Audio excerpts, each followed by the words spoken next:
All right, we back at it. Homegrown Radio, Chuck Dizzle.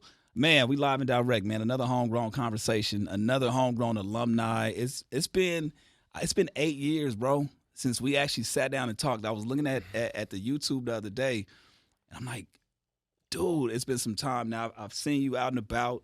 This is great to have my guy Quincey White back in here. Matter of fact, the last time I talked to you was Dub still. Exactly. Determined, unique, beyond belief. Oh yeah, man. Come on now. Quincey White, No Fairy Tales out right now, man. How you feeling, bro? Feeling good, bro. Just it was a journey, like with the whole name change thing, and it was like essentially it's like kind of starting over. Yeah. What was the toughest part for you? That just starting. You know over. what I'm saying? Because I know it wasn't the hugest as Dub, but like I it was momentum. Yeah, I built some momentum. Yeah. You know what I'm saying? And then I just had an epiphany, like, man, I don't want to go by Dub no more. I want to change my name to my real name. And then it was a scary feeling inside of me, like, damn, it's like starting over. And the homie was like, man, just fuck it, just do it. You know what I'm saying? What was the main? I mean, I know you kind of just answered it, but like you said, you woke up and kind of like just had an epiphany. What was the catalyst for that? It was more so like just where the direction of the music, where it was going. It was just more so speaking from like my personal life. Mm-hmm. It wasn't like a persona or like just trying to shedding an image type. Yeah, image thing. So it was just more so like, all right, I'm being me. So it's like, and I feel like my name is marketable, way more marketable than Dub. So that is true. You're actually lucky in that sense because a lot of people don't have a name that's like, oh, that actually sounds like an artist name. No, like, right. You know what I mean? And you use it to your advantage, and I love seeing it. You've always been somebody that's been personable. You've always been somebody that's been vulnerable in your music, and you kind of pride of yourself. And I've seen it and witnessed it where you kind of, when everybody's going right, you go left, but it's still authentic to you. Yeah. Talk about No Fairy Tales and how this kind of goes along that same journey with you. But obviously, you're expanding. You're evolving as a man, as a father. I mean, all these things, man. Talk about where we are with no Fairy Tales and all the stories behind that. Well, the album No Fairy Tales, I was saying, like, basically, like, when you're a kid, you dream of this like perfect life. Mm-hmm. You know what I'm saying? And as you age, you understand that it's not like that. Yeah. You know what I mean? And you got to navigate through it and make it perfect to your liking. Mm-hmm. You know what I mean? So just the album is just speaking on life, just experiences I went through as a kid, as an adult, as a father, just everything, bro. Just like really like from back then and now, just how things is unfolding and in my perspective, how it's grown over the years. You know what I mean? You got Styles P on there. You got D Smoke, Dave East. You mentioned something. I don't know if it was an offline conversation that we had or if it was another interview, but you talked about the process of actually getting people on and how you were like, I don't really care about the features like that. Like, if it makes sense, then I'll reach out to the person, or if the relationship is there, then cool. Kind of walk us through each of those features and how you felt like, okay, this made the most sense to get this person on there, and ultimately reaching out to them and getting them on the project. Yeah. Like I was saying, like I know what clip you was talking about. It was just like some social media content that was shot in the studio. Mm-hmm. I was saying pretty much like I don't really go for the name. Mm-hmm. I go for like how they sound sonically on the record, and if they bring like an essence to it and bring value to the record. So I did all the music by myself. Like, I didn't really have no features on it. And then when I started listening to it, so when we was like, oh, do we want to do features? All right, let's do some features. Like, you know what I mean? So I listened to one song. I'm like, damn, who would sound good on this one? So with Up, I was just like, okay, we either thought about Jadakiss or Styles. Mm-hmm. And then I was like, shit, Styles sound hard. You know what I'm saying? Jadakiss is one of my favorite, but I'm like, damn, Styles would be dope on this. Right. Reached out. He fucked with it. He already knew who I was. That's fire. And we did it. He said, I got you on the video too. Even better. And then the title track, No Fairy Tales, I was like, man, who else? Like, it sounded kind of New Yorkish, grimy.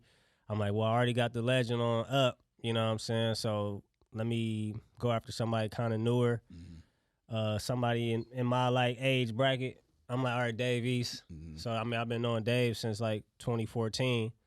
So I reached out to him. He was like, all right, for sure, got you. Easy call. We tried to do the video for that, but it's just like our schedules was just not aligning. We tried a couple of different times. So I was like, man, it needs something we just got some pretty much like an animation piece done to it, which was kind of powerful because like the animation piece showed exactly what we were speaking about. You know what I mean? The 10987, I was like, okay, I'm from the 127th. The obvious thing to do is put one of my homies from my neighborhood on it. Yeah. But I was like, nah, let me not do that. D Smoke, he rep the 7, but a different side of the 7. Yeah. You know what I'm saying? Inglewood. So I reached out to him. He loved the record when I sent it. He was like, for sure, got it. He probably sent it back 24 hours later, fire, 48 hours, whatever. Said he got me on the video, brought the card through. Like, you know what I mean? Bro. So D Smoke the homie for sure. So yeah, just like that's how the features came about, just kind of just sitting with the records and seeing who will fit like the best on it. You know what I'm saying? And I love that approach because it's like you going for that authentic feel and like what fits the sound. Again, when everybody goes right, you go left. It's like you could easily go for the big name, so to speak, right? But you know you have a lot of relationships in this game, so I know you can easily tap into people, right? But the fact that you go for sonically what makes the most sense, it just, to me, as a fan and somebody that respects you, it shows that, oh, he still cares. He still cares about the music. He still cares about the integrity of the music. Why do you think that's important for you to kind of still hold on to that, being in the game for as long as you've been in there? Because it's easy to play the politics game and, you know, for the clicks and for the views, but you're like, nah, man, I got to kind of stay true to my sound. Man, not to put out no names, but I see a lot of people that I came up with like do like really corny shit and just shit that I didn't think they'll do. You know what I mean? And I'm like, damn, niggas really want to get on bad. Right. I just got to a point in life where it's like, I mean, yeah, I want to get on or get bigger, but I'm like, as long as I stay true, I feel like even if the cards don't play out exactly the way I thought it would be, I will be at peace with knowing that I did it my way and went the right way with it and authentic to myself and didn't have no regrets on how I presented myself or second guess moves that I made, and you know what I mean? Because ultimately you have to live with those decisions. Exactly. You know what I mean? And yeah, it could be something like I always tell people when artists send music to me, and just asking for opinion, and they're like, man, I'm sending you something that's the radio. I'm like, don't send me the radio shit. Don't send me nothing. Send me you. Right. If it happens to sound radio friendly, great. You know I'll tell I mean? you. Yeah, I'll let you know, but don't go for the radio sound. The worst thing you can do is go for a sound, it pop, and then you have to stick to that sound to stay on and stay relevant. Bro, listen, like, it's so many, like, coming from the era I came up, I seen the music in L.A. switch so many times. Yeah. And it'll be people that put their input in, hey, man, just do a blah, blah, blah song or do this song. Remember the ratchet shit was popping, the jerk shit. Jerking, you know, ratchet, people wanted me to tap into all that shit. I'm like, no, bro, I'm an MC, bro. Yeah, it's not popular, especially from L.A. Yeah. You know what I mean? It's either you gang banging hard or you partying or you talking about this or that. I'm like, nah, like I like to story tell. Yeah. You know what I mean? And if that's not the popular shit, so what? Do you think that there's a way that at any point, any era, that you could authentically do that as yourself? And it's like, damn, this actually do sound kind of hard. I fuck with it. Yeah, but I'm not naturally a partier. Got you. So it's like, bro, I probably went to the club, like outside of being a musician, like to go to the club probably like twice in my life, just bro. to go for And that was when I was young and older homies was pulling me out, like, man, come on. Even then they was trying to get you out. Yeah, I'm like, nah, I'm in the lab. They're like, nah, nigga, come to the club. Come to the club. You know what I mean? And I'm just a young dude in there, but it's like everybody around drunk high, and I'm like just looking around like in this loud music, and I always feel like I gotta watch everybody. So it's just not. It's an uncomfortable situation for me. You know what I'm saying? That make a lot of sense then. I just can't paint the picture of being in the club. You know what I'm saying? So it's like for me to write about it, it wouldn't be genuine. You know what I'm saying? Not saying I can't, but if I was to expose myself and get that experience to speak about that, I would be able to do it better. But it's just not me, so I just don't do it. It's been some time, like I said, since we talked, man. That a lot of things have changed, not just in your life, but just in the world in general, man. How did you navigate through the pandemic? Like how did that affect you as a man, but as an artist as well?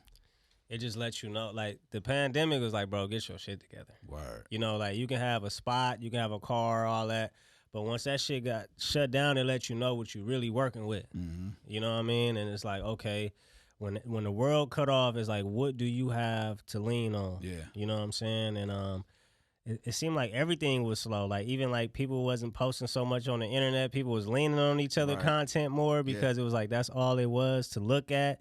And like everybody was going through depressions and not knowing where the world was going, and people was scared, buying up all the tissue, buying guns, buying all the bullets. It was a wild time, bro. Yeah, man. It was a really wild time, and it was a lot of uncertainty.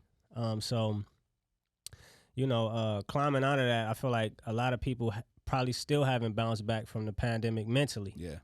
I feel like I'm good now, but it took a minute to get where I'm at now, you know what I'm saying? Did you lean on family, or did you lean, like, what did you have to lean on to kind of get you through that? God. Yeah, Really? for sure. You know, because I had a life coach at the time, and she used to speak to me a lot, and she said, you know what you missing? I'm like, what? She said, you missing foundation. And she was like, you don't have to be super religious or nothing like that, but how often do you pray? I'm like, not every day. Mm-hmm. You know what I mean? And I found myself, I had to really be honest with myself. I found myself praying like when I really, really needed to. Wow. And then I'm like, nah. So now I pray every day. I pray when things is looking quote unquote bad. Mm-hmm. You know what I mean? And pray when things is good, and let God know that I'm thankful for it. But even now my perspective has changed. Like, even when something is quote unquote bad, it's really not, because it's a part of the story. It's giving you that character to when things are good, you're able to accept when things are bad or not going so well. You know what I mean? Man, and I love that in the album, in the EP, No Fairy Tales, you kind of address a lot of these things. I feel like one of the most vulnerable songs, in my opinion, on the album, you can correct me if I'm wrong, and from your perspective, is Brown and White Van. Yeah, that's my bro. When the way you storytell, I mean, just in general, the way you storytell is just phenomenal. But you painted the picture, and I felt like I was there too. Like, Man, I saw you. You know what I mean? Being graphic, I saw you taking a dump in the bag and throwing it away. I literally pictured being in the brown and white van with you, bro. Yeah. Was that a hard component to kind of like add in terms of like really? It's one thing to be vulnerable, but that kind of like, it's a different layer of showing people like, yo, this is what I came from. Maybe your family, people may have known, but like putting it on display for the world to see. Bro, I never I ain't gonna say I never, but right now I don't really give a fuck what like people think about me, or like, you know, as far as judgment or what I don't have or whatever, like whatever somebody got to say about me, right?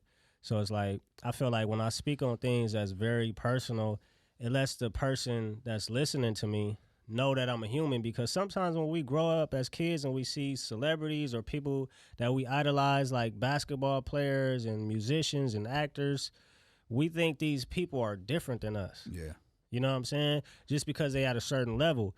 But we're really human. Yeah. You know what I'm saying? We go through similar things. You know, everybody's life is different, but we may have certain similarities in situations and hardships. Even if you from LA and this person from Oklahoma, or, you know what I'm saying? Like, it's people that DM me. I may not have Grammys, or I never even put out a debut album. You know what I'm saying? But it's people that hit me saying I changed their life, or I was with the homie Mike one day, and this dude walked up to us. Where was we at? We was in Simply Wholesome.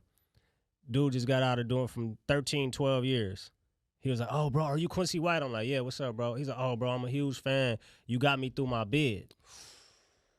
And then the homie pulled me to the side like, bro, yeah, like, that's what's important. Yeah. Not the money, not the accolades, that type of shit. How do that make you feel?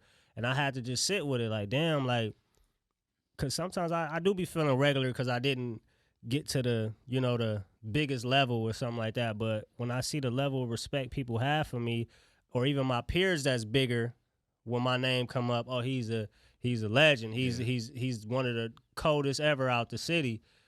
it's still something to be proud of. You know what I'm saying? I love that you mentioned that on Legacy, bro. Yeah. And because if you listen, obviously no Fairy Tales, the EP out right now. If you go listen, it's track 2 or 3, I forgot. Legacy. When you listen to Legacy, you kind of hear yourself like getting down and thinking about that, but then reminding yourself like, yeah, but it's not about that. Like, you know what I mean? Like the things you just said right now, and I love that you kind of implemented that, because it's easy to get in our own heads. It's easy to kind of have that limit, that limiting thinking, right? But not understanding like, yo, what I have done, it may not impact, like you say, it may not impact the world, but I'm impacting the people around me. You know what I'm saying? Exactly. That dude that's Simply Wholesome, you had no idea who he was. Never, bro. And the fact that you impacted his life in a way where it's like you would have never even knew that. You know what I'm saying? But I feel like God places people in your life to kind of like put you on track, because who knows what kind of day you was having that day. Right. And that's a reminder for you to be like, yo, keep going. You know what I'm saying? Don't worry about the Grammy. That's great if you get one. That's great if you get,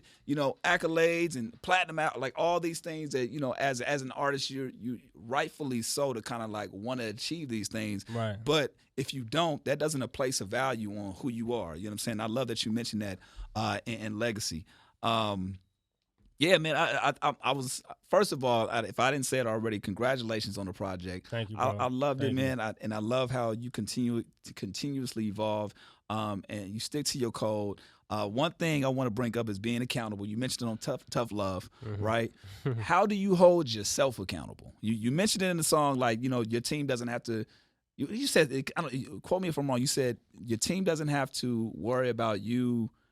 For all lack of better purposes, you said you don't have to worry about them saying anything to you, because you'll let them know. Yeah, exactly. Right? So give me an example of how you hold yourself accountable.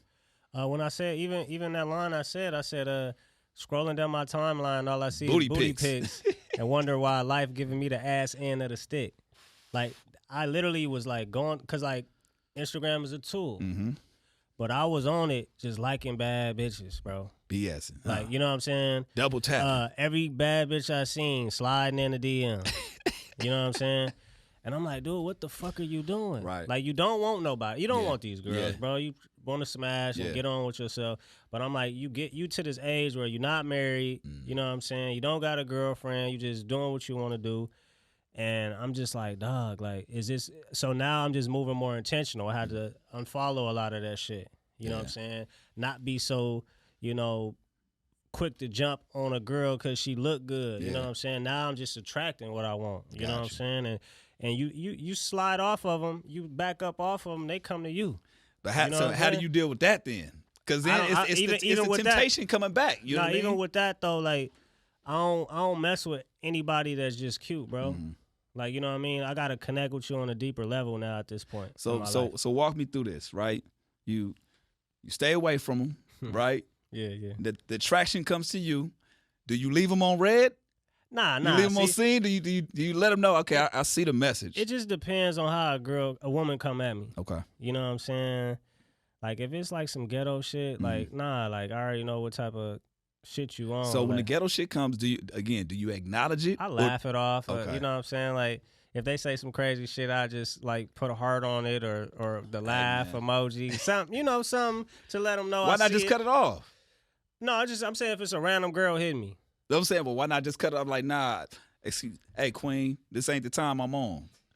Why not? Nah, because they not being so direct. You know what I mean? They just trying to. It's kind of like just. They trying to lay the bait out there. Yeah. They threw their fishing pole out. You feel me? And you know what I mean? And they trying to see if I bite. I got you. Know what I'm saying? And the fish came by the hook, but it didn't bite on it. They you trying know to get that great white shark. You know what I'm saying? I'm like, nah, bro, I can't do it. Yeah, you look good, but you look like trouble. Yeah, I like that. Man. I like how you said also in Tough Love, in order to grow, you got to plant them seeds, man. And I think that's important as well, man, as we kind of just move through life and we're getting older and just and making sure that the things that we do today really, help us down the line or help or hurt. You know what I'm saying? Yeah, so if you plant those seeds, what are the things that you're planting today to make sure that, blooms down the line for Quincey White? Man, listen, bro. I don't think I really said this too much in an interview, but I've been rapping my whole life. Never really did anything else. You know what I'm saying? Besides come up in the hood and do ignorant shit, sell drugs, do shit I ain't supposed to do. Yeah. So as I got older, my daughter is now 9 years old, bro. She was probably like 1 the last time we talked. Exactly. She's 9, bro. Seeing how tall she is, she still thinks she a baby, so I mean, I could pick her up still, but I'm like, baby, you heavy. Yeah, you know, I can't hold you like I used to. You know what I mean? But I went to trade school, bro. Word. Yeah, I went and got my electrician. That's fire, certification. Dog. Hey man, that's dope as fuck, bro. Yeah, so that's just, you know, things because I, you know, like I said, I never did anything else, so I didn't even think I was capable to learn anything like that. Was that like a challenge? It for was you? really a challenge, and then once I went, it was very fun. Like, you know, like just like it got hard, and I was like, it actually kind of like excited me. Like, okay, you can do this though. Yeah. It's definitely difficult, and it was hard to grasp on the concept of certain things. Yeah. So I would just go to my teacher. It just reminded me of like high school. I'm just like, so why is this, that, and this? And then he explained it to me, and I'm still looking like, he like, you don't get it, huh? I'm like, nah. He like, oh, well. Then he'll explain it in a different way, and I'm like, oh, okay, I think I get it. He's like, you really get it? I'm like, yeah. And then, you know, so, and then I end up finishing like top of the class, bro. Hey, bro, congratulations on that. That's huge, man. I think, and I hope you speak on that more, bro, because I think that's important because, again, shedding the image and, you know, the persona, nobody, especially artists, they don't like to talk about real life shit in that sense. Because it look like you failing in what you're doing. And that's not, bro. That's not the like, case. I'm still winning. Like, I'm still winning, you know, because it's different levels, you know what I'm saying? Yeah. Like, it's different levels to everything. You got people that made it to the NBA, but they're not LeBron James. Right. They on the edge of the bench where they got all that money and they can go outside and nobody know who they are. Absolutely. You know what I'm saying? But it doesn't mean that they're a failure. They're still in the NBA. Yeah. You know what I'm saying? So as I look at it like that, like I'm one of the dudes that if you ask any artist that we all know, the biggest from LA, they know exactly who I am. Absolutely. And they, oh, that boy, he ain't nothing to play with. Yeah, you know what I'm saying? So that's still success. If I'm on an underground circuit and I'm either feared or respected by my peers that's way bigger than me, it's like, what can I more ask for? You know what I'm saying? I'm glad you understand that. I'm glad you're shedding light on that. And again, congratulations on actually taking the step to do that. Because it's like one thing to think about it, another thing to actually do it, and then to complete it. Like that's amazing, bro. And I went to acting school too. You at acting school? Yeah, bro. After that or before that? Before. Wait, I feel like I know that. Well, I didn't know about the school, but I felt like the acting part, like that's kind of already kind of been. Yeah, like I mean, because I felt like it was close to what I was already doing. Because I've always been a storyteller, just behind the mic. Yeah, and I'm comfortable on camera. You know what I'm saying? So see, I felt like it wouldn't be that hard to convey characters on. But have you had any guest spots or any roles or any acting? Nah, I mean, okay, because people be thinking I have, but I think it just look like I can do the shit. Hey, I'm trying to get on that new Snowfall. I know they're gonna do a spinoff, so I'm gonna try to get on that shit. Man, Quincey White cast him one time. Yeah, man. I do want to talk about a couple more things, man. One being you mentioned your daughter. You know, I have 2 sons now. Do you have any more kids or just one, bro? Just your daughter. Some dad advice, man. As a seasoned father of a young queen, right? I got 2 boys. What dad advice could you give myself and just other fathers out there? Bro, I would just say, like, because I know we, as somebody in entertainment like yourself and me, you have a wife, just we try to balance the whole life thing. You know, we got friends, family, we a son to somebody, might have a significant other, we have a job, we have our passion. It's just like when you with your kid, put the phone down. You know what I'm saying? Turn the TV off. Put the weed down. Yeah. You know what I'm saying? Because I found myself sometimes my daughter be in the room, I go on the balcony, smoke a joint, I come back in, I'm high, and she trying to play with me, and I'm like, damn, like, I feel stupid about it. You know what I'm saying? I'm like, so I tend to cut everything off when I'm around my daughter because it's like, you know, I'm not with her every single day, even though I'm present and I see her every week for a few days, you know what I'm saying? Because me and her mom not together.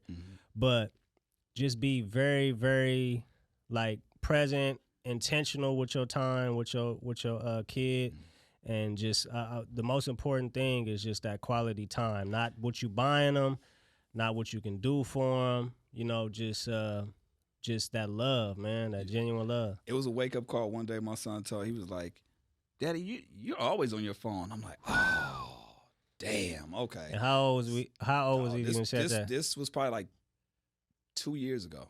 And how old was he? He was like 3 at the time. Bro, he was 3 and he told you that? 3, and I was like, "Oh, snap." So Damn. I'm still not the best at it, but I do, when I recognize it, I definitely make a point to just be like, you know what, I can't play and have the phone in my hand. You know what I mean? Just like you said, it's simple act of just putting it down. Hey, set them boundaries, even with the business. Like, you know, like I tend to go, my phone go on do not disturb at a certain time of night.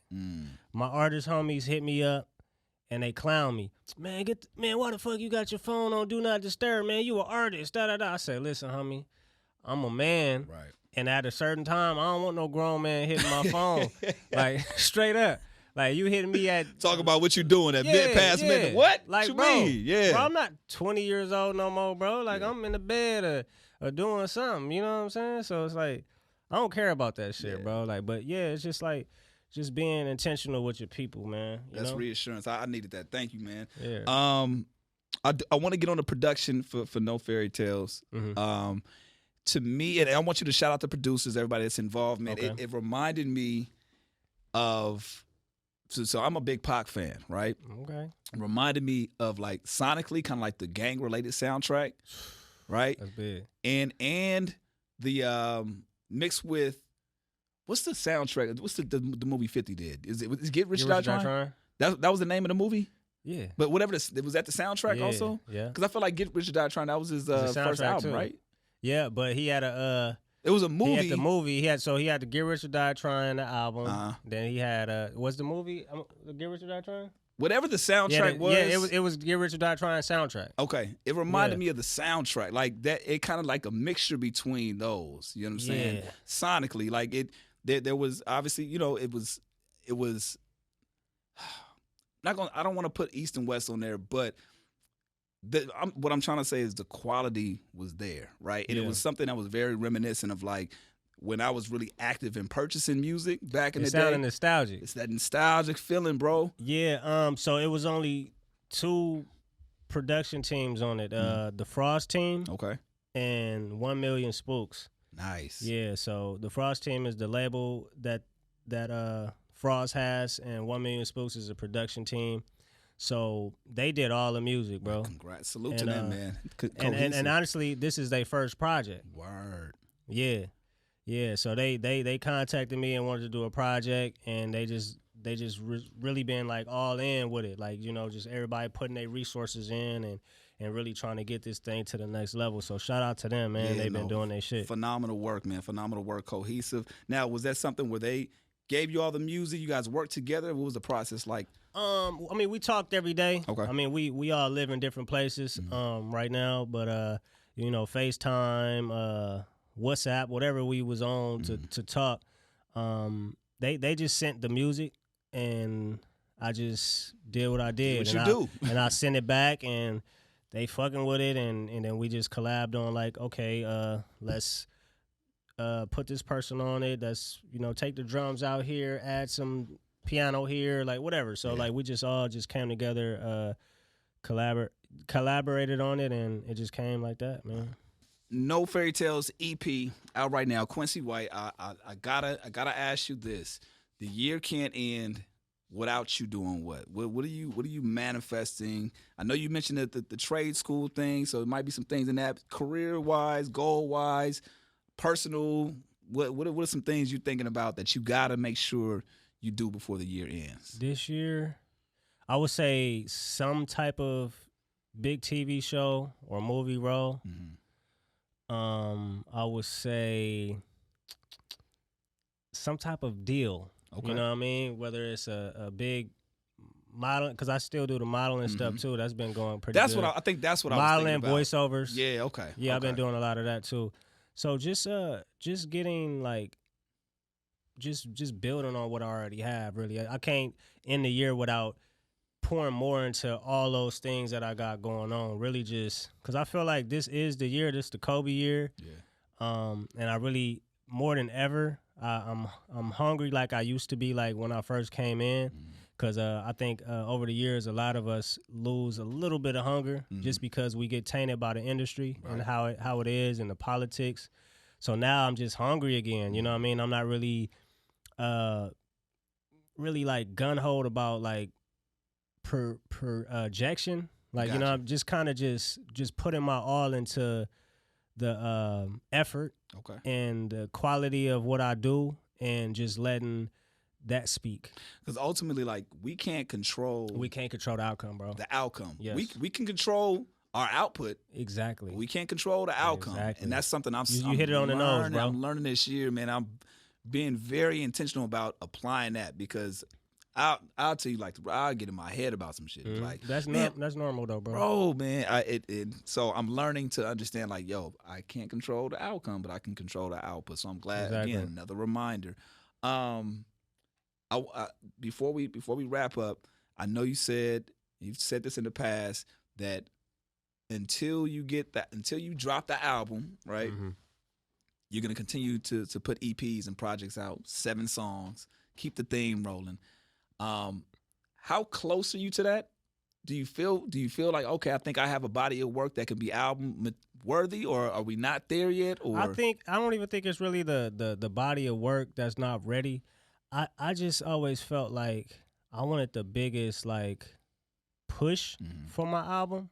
You know what I mean? That's why I just been putting out EPs. It's like I said, I've never really had like a major label deal or like even just distribution from a major label to get it pushed to the masses. Yeah. So like I just didn't want it to have like it fall on deaf ears. Gotcha. But not saying I don't have a fan base or nothing like that, but when I think of debut album, I think it's like, okay, this is your introduction to the world. Right. You know what I'm saying? That's why I haven't. But I feel like, just say, for instance, it just keep going and it's just not lining up like that. I think I won't deprive my fans of a debut album. So even if I got to put it out myself and one day and I just do it, like, fuck it, you know. Gotcha. Not saying fuck the labels or nothing like that, but if it don't come or whatever the case may be, I'm going to do it, like, before I hang this shit up.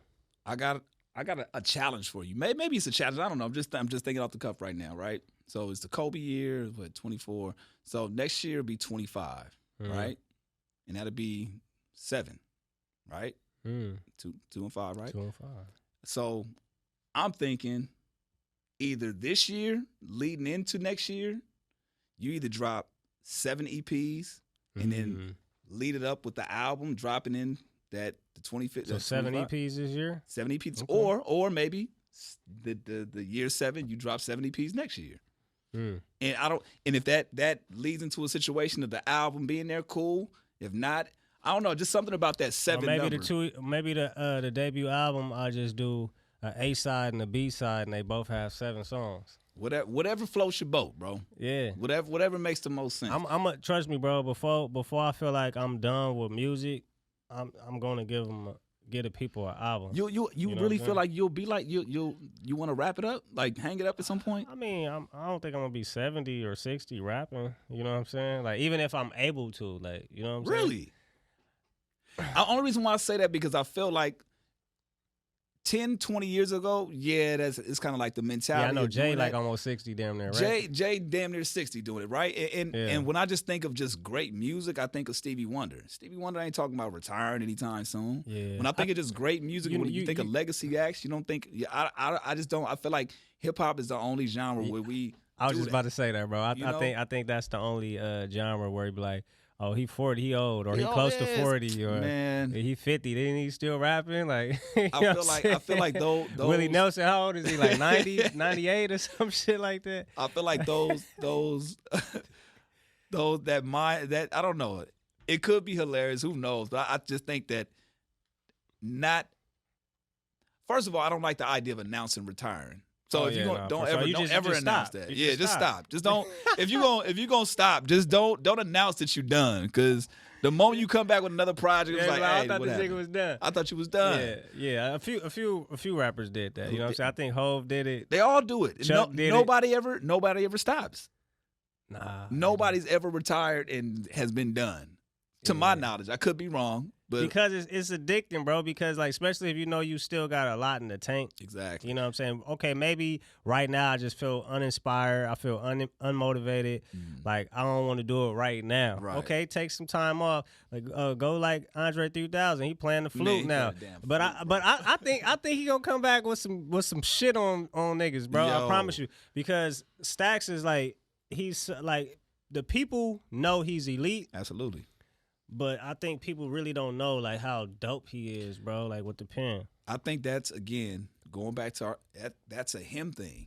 That's nobody. That's all him. He has the expectation of what he wants himself to sound like, and it's like I get it. As a fan, I'm selfish. I'm like, bro, just we gonna love what you do, right? I get it, but yeah, man. I think it's like all the time he took off. And then it's like when people do hold you to that high of a standard, it's like you're going to overthink. Instead of like going in there and just creating what feels good, you're going to go in there trying to make some dope shit. Yeah. And that's when we don't make our dopest shit. You know what I'm saying? Like if I'm like, man, I'm about to get off. Yeah. Then I write it and I'm like, that's all right. But if I'm having fun the whole time I'm writing it, it's like, oh yeah. And then I lay it, I'm like, and then that shit hard. Like, you know, after I listen to it. So What are some songs that you can think about that was like really no effort put in? I didn't say no effort put into it, but you kind of had that where it was like less thinking, less strategizing, and it just came out either A, way better than you expected, or it was just like a fan favorite. Bro, like the Nip shit, the shit No I did Days with Off. Nipsey, No Days Off. Like literally, like when I did that, bro, I was like in the front of the mic like this, and the beat was on. I'm like, like I'm mumbling the shit, and then I put the words to the hook, and then I do my verse. Probably do the whole song in like 45 minutes or something like that. Crazy. Send it to Nip. He sent his verse back. I'm like, damn, this shit hard. But I ain't expect it to be like a classic. Oh no, that's a classic in favorite, LA. bro. Yeah, You know what I'm saying? Straight up. So, but I didn't go into the studio trying to make that a classic. Do you listen back to it now like, damn, I wish I could have changed this? Or do you just let it be? Honestly, that's one of the songs where I feel like it's perfect. That's great. You know what I mean? Like my verse is not it's not, you know how like you listen to a verse and be like, damn, I should have said this bar like this. Well, no, I don't rap. Switch this I don't word. rap. Okay, yeah. I'm just saying for anybody that rap, like I could have switched this word to this, or I should have said it like this. That's one of the verses where I listen to, and it's just like I think it's a flawless verse because it's like if you close your eyes and just listen to that verse, you can just see it. Yeah. You know what I mean? And then the hook is just it's like it's not too singy, it's chanty. Like women can sing it, dudes can sing it. Nip brought that classic Nip on man. it. I'm just actually proud, and like I said, man, that's better than a Grammy. Yeah, absolutely. You know what I'm saying? A lot of people to have a song with Nip, and for people to like that song came out in what 2013, Yeah, and people 10 years ago. bro, Yeah. 11 years ago. Oh, 11, you're right. Damn. See, I'm and in people 2023 right and now. people still come up to me about it.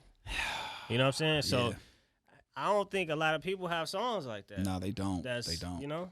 That lasts the test of time, man. Right. And again, I think that's one of the ones that will in 20 years. You know what I'm saying? Like I think that long, like that far in advance, like it's gonna be one of them ones, man. And the fact that you have one, that people can, you know, that is a cult. Like you can call it a cult classic, like straight up. That's one of the cult ones, man.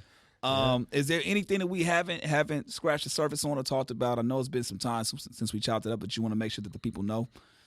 Nah, man, just steady working, bro. Like I said, I'm into the acting, the voiceover stuff, the modeling stuff, music. I still want you to drop seven projects in a year. I don't know. This is me kind of probably overextended.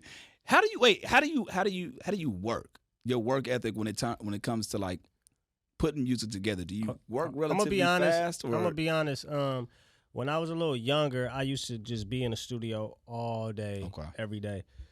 That's before I had a kid, before I had my own shit. When I was staying with my parents and shit, like back in the day, didn't have no bills. I didn't have to go nowhere. I didn't have to do nothing. I wasn't responsible for anything. Yeah. So I was just able to just sit and record, put out music. So that was my most output. But now that you got all the responsibilities and you getting older, your kid getting older, you can't really sit in the studio all day. So you gotta kind of carve out the time to do it. And like I said, being intentional. So if you're with your daughter, I'm not thinking about music. But when I'm with my music, I'm not thinking about nothing else. Yeah. You know what I'm saying? So I carve out the time, and it doesn't take me long to record a record, but I have to be very, very present to get the best output out of myself. So I probably don't do no more than a few songs a month. Honestly, because I'm trying to do my best shit. You know what I'm saying? That makes a lot of sense, bro. Yeah. Again, being intentional about it, and I feel like that's why we get the material that we do get from you. Yeah, so, for sure. Man, congratulations on everything, bro. Man, thank you, bro. It's been a pleasure and an honor to finally chop it up with you after so many years, man. Man, it's I'm been proud a long of you, time, bro. I appreciate it. Proud of you too, bro. Man, you making a lot of moves, and you really stay true to the culture. You reach down to the local artists. You support. Like even the thing you do every Tuesday when live and direct, where people send, their music on an email and you play it to your live and your followers. That's big, man, because like that's something that kid, that woman or that man is oh man, Chuck played my music. Yeah. Chuck from 92.3, you know what I'm saying, played my shit. You know what I'm saying? And that's making a day. Yeah. And that's giving them fuel to go in the studio and go harder and work more on their craft, man. So the little things that we do, we inspire the next generation, bro. So I'm proud of you for doing that too, bro. Man, thank you, brother. No Fairy Tales EP out right now, No Fairy Tales out now. Go get it. You still Dub to me, bro. I'm still gonna call you Dub. Quincy White. A lot of people do it, I know it. We stepping up and we evolving, but I still got you on my phone as Dub. It don't matter, bro. It's all good, bro. That's what it is, man. Homegrown Radio, Chuck Dizzle, my man. Yes, sir. Quincy Yes, White, sir. live and direct. We'll catch y'all next time. Yeah.